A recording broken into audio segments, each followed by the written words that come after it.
We've all been guilty of Zoom clothing humour, courtesy of COVID. Comfy dressing, only worrying about the look above the desk, etc., etc.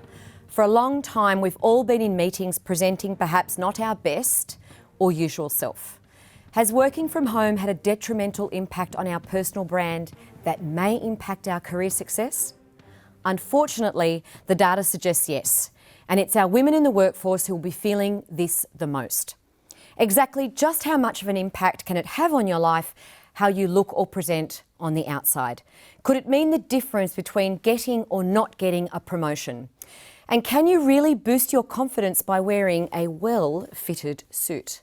Well, joining me today to discuss how important it is to present the best you, how personal branding goes beyond any one item, and what exactly has COVID done or undone for women in the workforce, is Julie Hine, certified image professional and executive style mentor.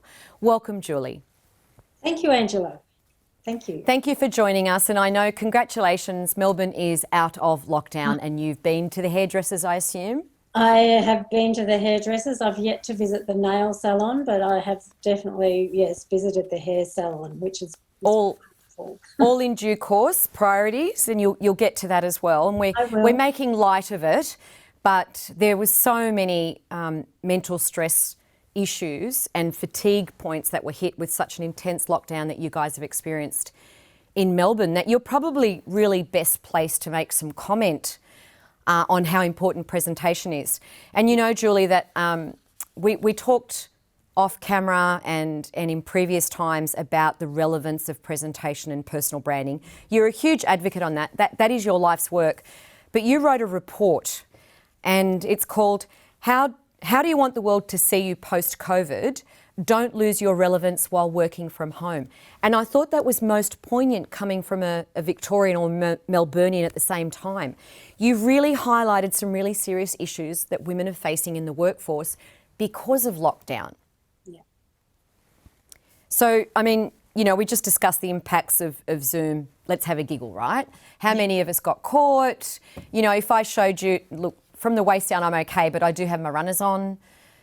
We've got a formal studio setting, so we're okay. You look like you've got a formal setting in the background, but that's not been the case for everyone. No, I mean, look, this is my office, but I think everyone was caught out right at the start of the pandemic. We didn't know how long this was going to be in place. And, you know, it was all of a sudden you went from being face-to-face. I know I was in Sydney at the time, doing face-to-face styling with my clients, with a designer across from New Zealand. And I couldn't wait to get home because the ship had docked in at, you know, Sydney Harbour with all of these infected people, and I couldn't wait to get out of there. And then the tables all turned around and it was focused on Victoria. But yes, a lot of women were then, well, we can't go to the office anymore, we're working from home. So what does that look like? No one had, you know, office setups. No one had any idea as to, well, what are the boundaries here? What are we supposed to do? What's appropriate? What's not appropriate? And yes, at the start, there were a lot of faux pas and there were a lot of, you know, giggles and, oh my God, what were they thinking? You know, presenting online, looking like that. And we saw a whole host of things which perhaps shouldn't have happened, but they did. You've been very vocal about that though. You're very powerful in your voice in putting your opinion forward on how important it is to present the best you. That just because we're doing things via Zoom and we may be having some comfort measures around us, that perhaps we've gone too far the other way in a detrimental way, not in a fun way anymore, because you link, you know, being empowered and being confident very much in your presentation, and you can't put that forward, put the best you forward if you're not dressing for the role that you're on Zoom for. That if you're sitting in an environment, say perhaps in your kitchen and there's dirty dishes and the laundry, which is how my house looks. But the point is, that's not the image I want to project, right? Absolutely. And I think that's correct. And we've always viewed being at home as being our retreat. It's where we go after work. So we can relax, we can dress down, we can be ourselves. You know, it doesn't matter. But all of a sudden that changed. And so it did affect a lot of people in terms of, oh my God, well, I don't want people to see my private life. I don't want them necessarily to see what goes on behind me. But then on the other side of the coin, there were some people who thought, you know what, I don't care. But then that threw a whole lot of other issues up in terms of, well, what does that do for you in terms of how people view you and your positioning and your credibility and everything else? Because all we can see is what's in this area. And I say to people, this is your stage now. This is how people are going to view you moving forward. So how do you want them to see you? And how does that as you said, this was an overnight issue for many of us. Yeah. And women were made, particularly women were made redundant, they had their hours cut, they struggled to make, their income. All of these ramifications sort of come into play on impacting our presentation, which then impacts our confidence, which then means that we're not empowered to really own our job or have, the report talks about other data of where, apparently women are stopping or have less likely to apply for better jobs or for job promotions.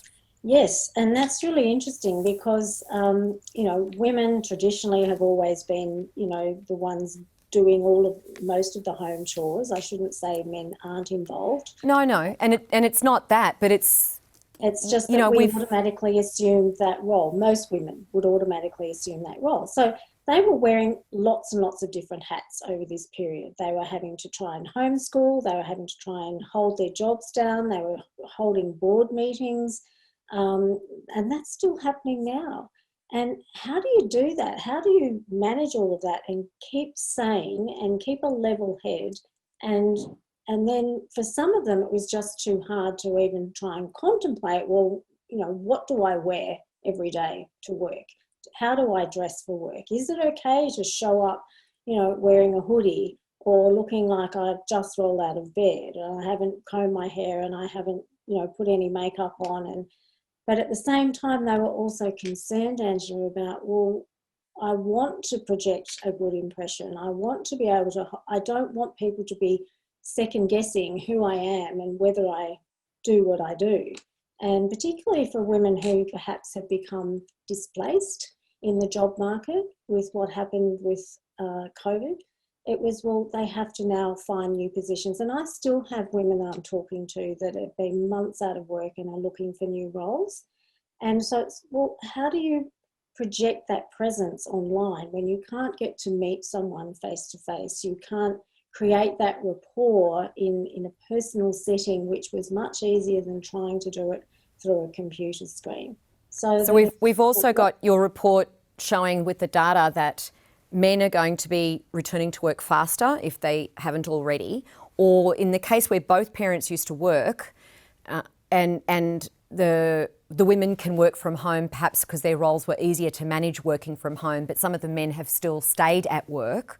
So there's been that division and that lack of that certainty and consistency. The rush in the morning to get the kids out, get yourself off to work, the chores that you had to do, run your errands while you're at work, you could fit in your shopping, get the stuff for dinner tonight, come back home. There was that routine. Now that's all blurred in some cases where women have still been able to hang on to their job. They're getting up in the morning, they're getting the kids ready. The kids are even sort of learning this new world of relying and seeing their parents there in the morning and when they come home from school. They're accessible now. Absolutely. And there are, some of the data says that, women are feeling almost guilt at if they do go back to work, they won't be there anymore. There's a lot of guilt. Women generally feel guilt over lots and lots of different things. They feel guilty about not being there. They feel guilty about not being able to provide properly. They feel guilty about investing in themselves as women. That's another key thing. To present themselves appropriately. That's a huge challenge that you point out in the report, is being able to reintegrate now the way our lives are working in this new normal, which I hate referring to, but nevertheless that's the case. If you are being forced to work from home for some months to come, you do have the lines blurred. You are going to have to find a way to integrate, but you're also going to have to remember that, you're important too to be able to maintain this family lifestyle, which means you've got to slip back into that routine of, here I am, I'm ready to work, and look it and sound it. That's right. So it's how can we, help them implement some strategies and adopt some new ways of dealing with this, so that they can, A, get up in the morning, know that they've got the right things there to be able to dress really easily. It's going to be comfortable, because that's another thing. They need to feel like they're comfortable and they can quickly transition from one role to another without having to go and do a complete wardrobe change. And then they can go back to their desk and conduct a board meeting or a team meeting or something, and everything is just simple and easy, and it flows for them throughout the day. That's where they're going to be at their most productive. Now, we know... So that's what you're saying. You're saying from the time you get up, if this is a work day, factor all of that in so that you start to look and sound the part, because then you're physically almost like taking on a dramatic acting role, right? You've got to immerse yourself in the character. We do. So you look and feel it. We do that very well, women. But yes, look, it's all about making life simple now. I think we can't overcomplicate things. Yes, we've had some of the normal things return to us, and I can talk about Victoria here in terms of the normal routines we used to embark upon to help maintain our, just our self-esteem as women. Go and have your nails done. If you go and have a facial once every couple of months, you can do that again now. You can attend to all of those things. And it also gave us time out as women to be able to just be women, which I think is really important, that we not always, on call for everything. But it's, I'm all about simplifying life for women, not overcomplicating things, giving them the tools and the strategies and the know-how as to how to do it, and be able to breeze through their day and be able to really project, the person and the persona that they want other people to see. Because we all know that how you dress has huge implications on your mindset, how you feel, how you think, and then that goes across to other people. That impacts how other people feel, think and act towards you as well. So how do we do that really easily? Well, what you're saying, from what I gather, I'm not going to put words into your mouth, but the impression is that we're not talking about necessarily just what you put on the outside. We're saying that what you do on the outside changes how you feel on the inside. And it's that confidence to, seize the day, if you will, and be the person that you need to be in that role, which is what it's all about. So COVID aside, you'd still give the same advice to women and men that you need to dress and look the part to get the confidence to do your job. Absolutely, and the statistics all back that up too, Angela. Not just from an internal, sense of confidence and feeling of confidence, because if you're not second guessing yourself about how you're presenting and whether you're likable and attracting the right people, and you can feel really confident in that you've got all of those elements right, then you can deliver your content really freely and easily. Well, you've been in the industry for a few decades. I'd say that you've got the data and the results to back it up. Is there a change in a person when they change their presentation? Totally. Absolutely, totally. I mean, I have a book of testimonials from women that have said, just even making a few tweaks and changes to how they present. Women often dress in a way that it's become a pattern and they've adopted these certain traits over a period of time. When it's brought to their attention that perhaps they can just improve things a little bit, or they may have been completely off track, it can completely change their whole perception of themselves and also how other people perceive them too. So on that note, life-changing. On that note of changing lives, thank you so much for joining us. Don't run away just yet though.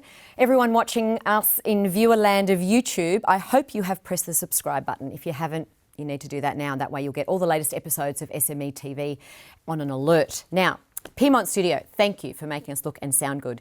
To the SMEA Association for your support, we are eternally grateful. If you have any tips, comments, questions or stories, you can send them straight to me. news@smea.org.au, and of course we are across all the socials. Thank you very much for joining us today, Julie. We appreciate your time. Thank you, Angela.